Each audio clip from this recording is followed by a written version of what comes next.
representing District 24, Wilson and Pitt counties. I'm going to talk about an issue that in some minds has passed, but in my mind, and my constituents' minds, and poor people, and the elderly and disabled across this state, we are still concerned about, and we have not given up on it. And that is Medicaid expansion in North Carolina. We support efforts to improve Medicaid services in North Carolina as a group. However, this is a small step compared to the opportunity earlier this year to expand Medicaid to 500,000 or more people in North Carolina. We're talking about creating 25,000 new jobs and protecting rural hospitals. Now, I want to tell you that we're talking about people with incomes of less than $15,000 a year. Less than $15,000 a year.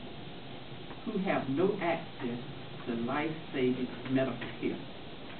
Nearly 500,000 North Carolina residents who need it but cannot afford it.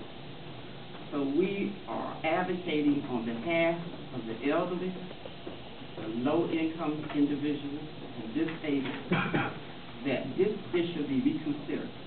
The Medicaid expansion can be opted into and out of at any point in time. We're talking $15 billion lost to North Carolina from 2014 to 2021 without opting in on Medicaid expansion in North Carolina.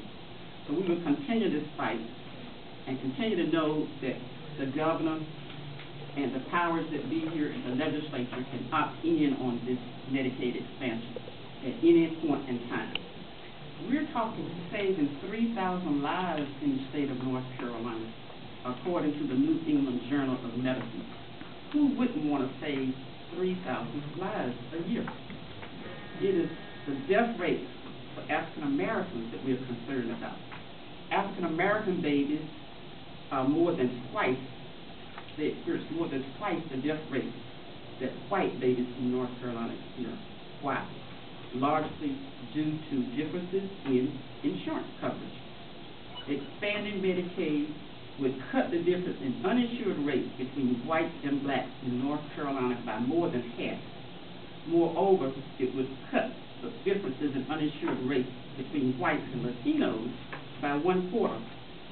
Let's talk about real people.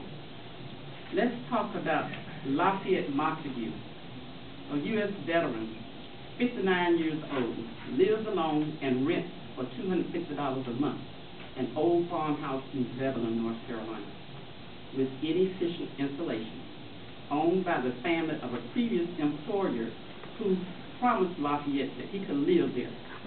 He is a recipient of Supplemental Security Disability income, $1,000 a month. But his 24-month waiting period for Medicare was exhausted March 1st, so his benefits were reduced drastically. He has diabetes, he has an equilibrium problem, and he has unresolved dental issues. He seeks care at the Shepherd Care free, but this doesn't include dental services. He pays $2 to $4 a month for his medicine. He doesn't understand, but he is told constantly, you are over income. He hears this all the time. You make too much money. He was denied fuel assistance and recently ran out of fuel, forcing him to sleep in his car for 2 nights or more. He has food stamps at only $20 a month. We are advocating for people like Lafayette Montague and others in this state. Thank you.